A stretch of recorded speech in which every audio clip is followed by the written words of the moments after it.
the need for a more expanded model here, we need to understand what we're talking about when we say an objective. Because if the objective is just to gain access to a user's workstation, then you don't need an expanded model. The legacy kill chain works just fine.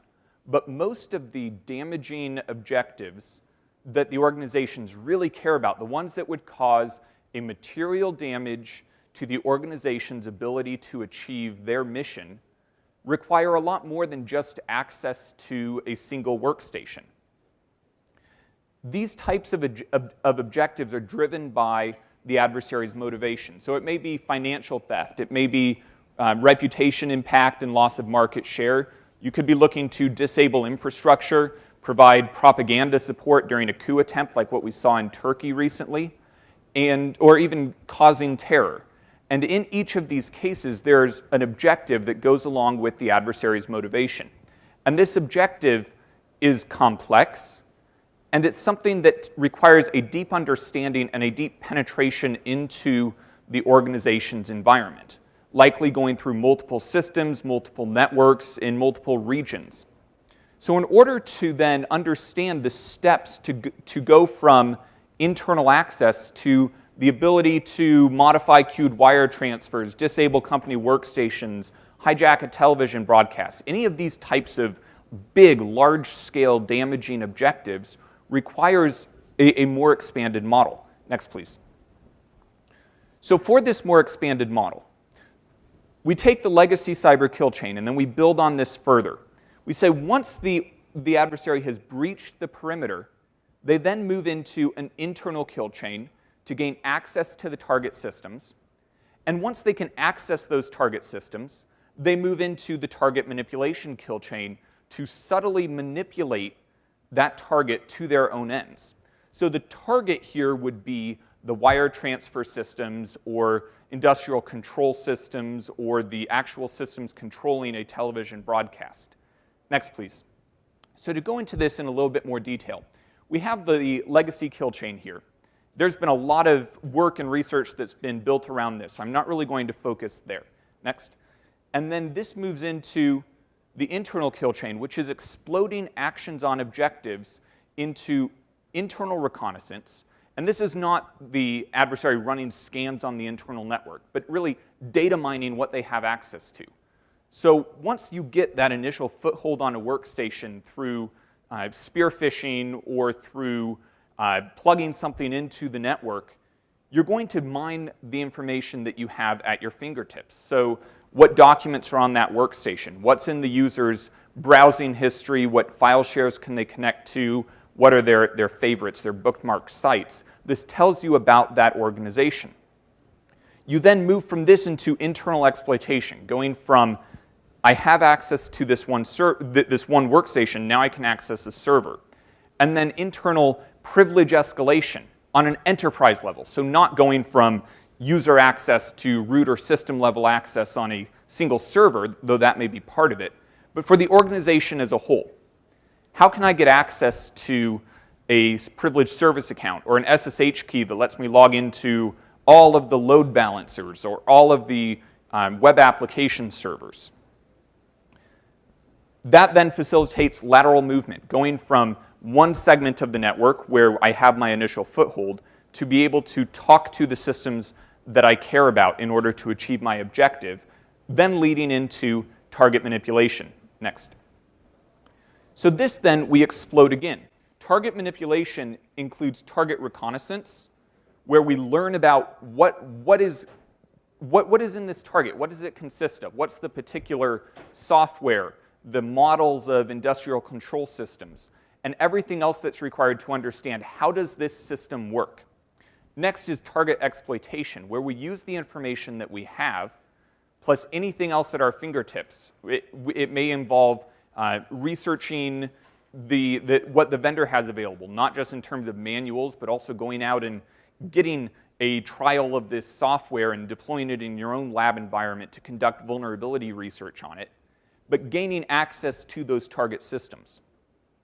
This then moves into weaponization, which is different from the weaponization in the legacy kill chain, but has some elements in common, which is we're looking to identify how to manipulate these target systems to achieve our own objectives. So again, a lab environment, being able to build that rootkit, that malware, the scripts that are going to be deployed in an environment.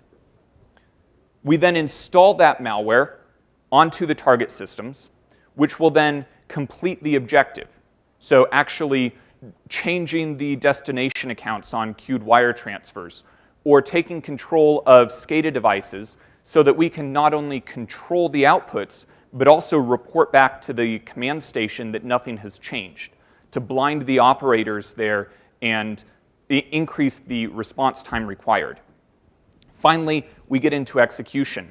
At this point, it's usually a click of the button. So the adversary may well get to the beginning of execution. They're ready to click that button, but they wait. They wait for the right timing. It may be political conditions. It may be market conditions. It may be anything else. Maybe they're waiting for, so for the market conditions, for example, it may be that they want to be able to place a trade and then conduct this attack, see the stock price plummet, and profit on that trade. It all goes back to what is the objective of the adversary and how and when can they best achieve that. Next slide. So with this more expanded understanding, how do we use this to build a more resilient enterprise? Part of it's looking at the individual controls that we can deploy at each stage. If you look at the control set in an enterprise environment, all of the controls should be mappable to that type of an expanded kill chain. It should prevent an adversary from going from one stage to the next, or detect an adversary who is in one stage looking to move to the next. But more broadly than that, it's a mindset. Next slide, please. And it's a mindset of looking at every given control and saying this control will fail at some point. So if you have a username and password, that's great, but assume that somebody's going to get access to that username and password. This picture here was from a hotel in Riyadh, Saudi Arabia. There's a coffee bar in the lobby of that hotel. And I walked up and asked for a sparkling water. And the attendant there said, sure, I don't have one right here. I need to go get it from the back room. They turned the key and locked the cash drawer, pulled the key out and set it on top of the cash drawer, and then walked to the back storeroom. And I was looking at this and just marveled at this because it's very clear what had happened. This employee had gone through training and someone said, don't ever walk away and leave the key in the cash drawer. And they didn't.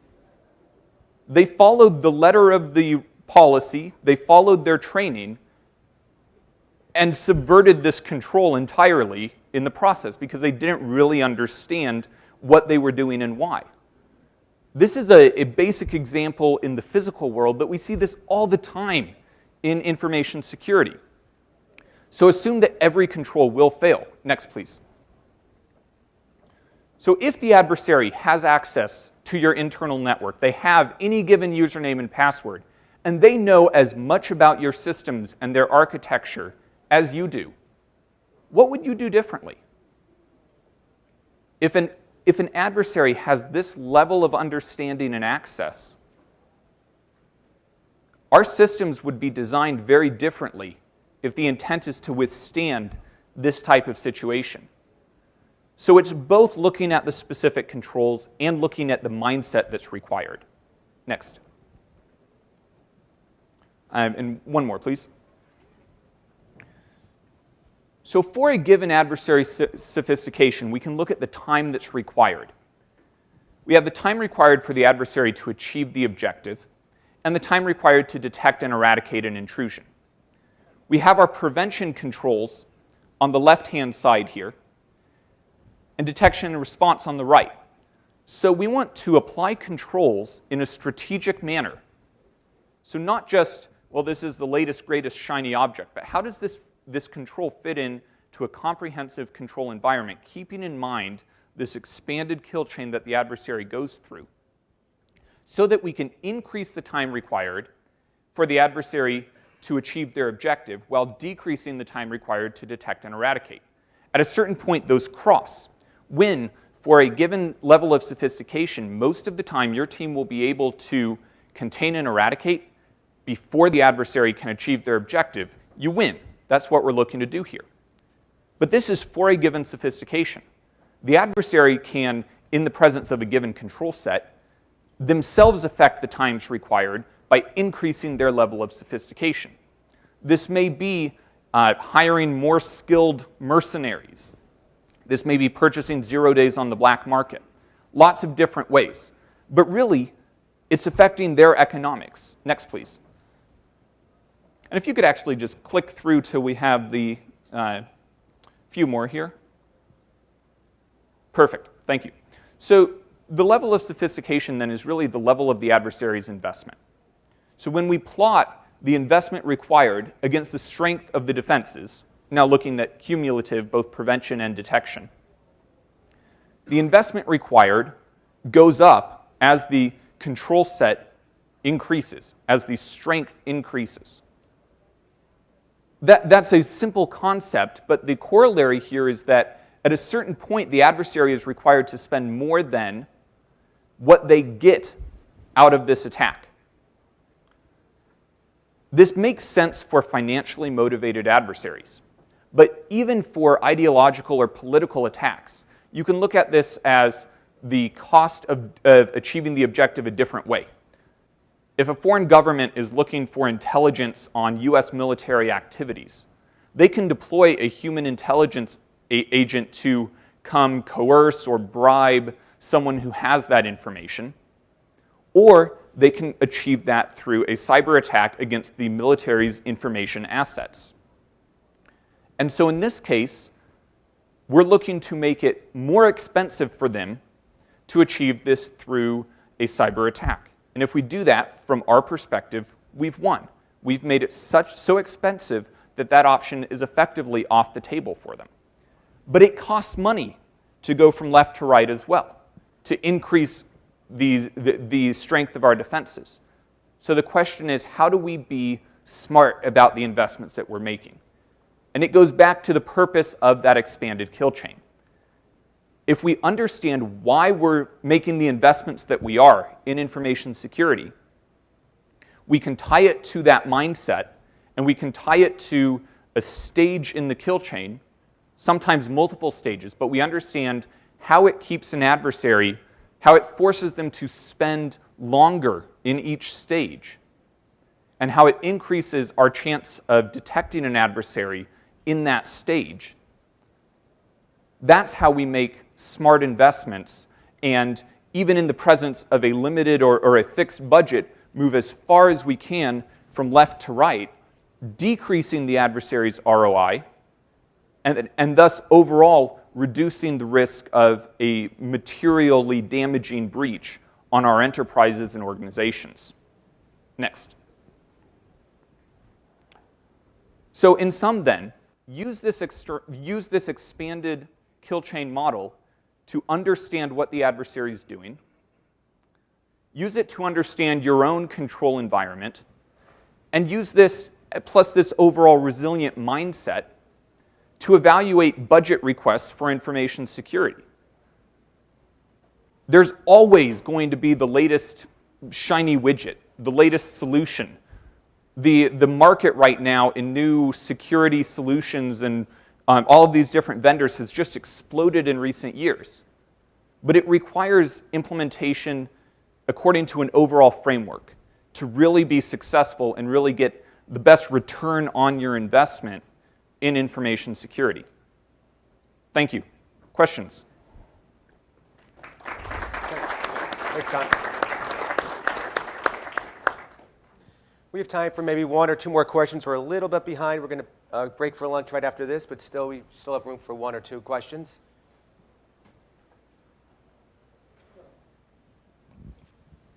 Hello. Yeah. My question is, what is more important? Is that the defeating the hackers or producing secure software, secure systems? So it seems it is going to be more intelligent game. So producing more secure software and accessing in more secure way is I think the future, rather than, I don't know, people who produce buggy software, release it within a month, you get 50 to 100 vulnerabilities. Is it the best way to go, or something need to be done? I don't know that it's necessarily an either-or question, in the sense of if we weren't trying to defeat an adversary looking to affect the confidentiality, integrity, or availability of a system, we wouldn't need to worry about building secure software.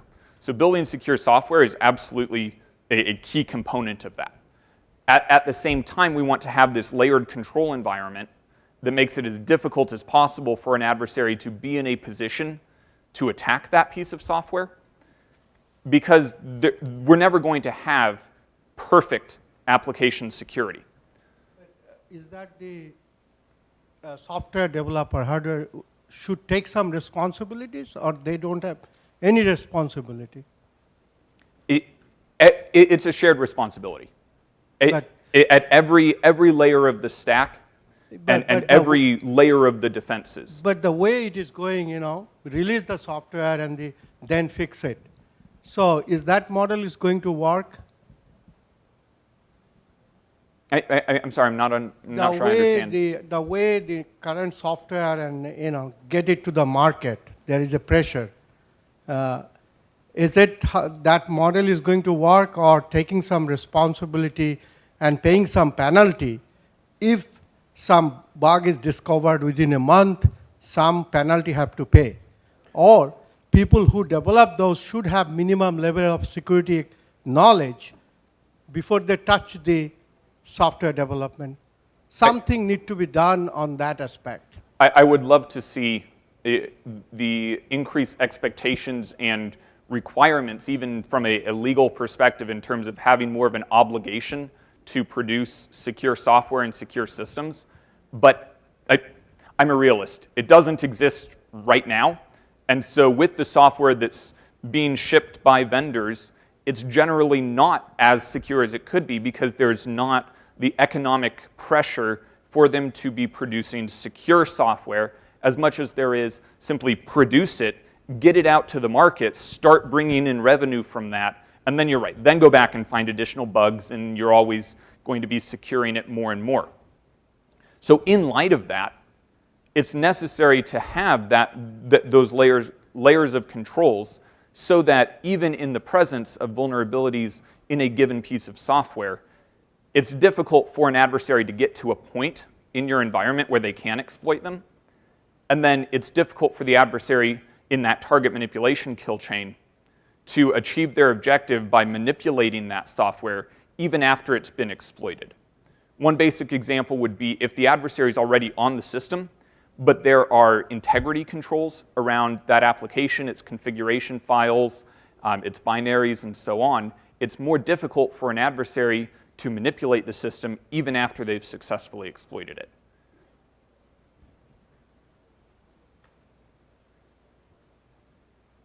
Any other questions? No. Okay, great. Thanks, Sean. All right. Thank you.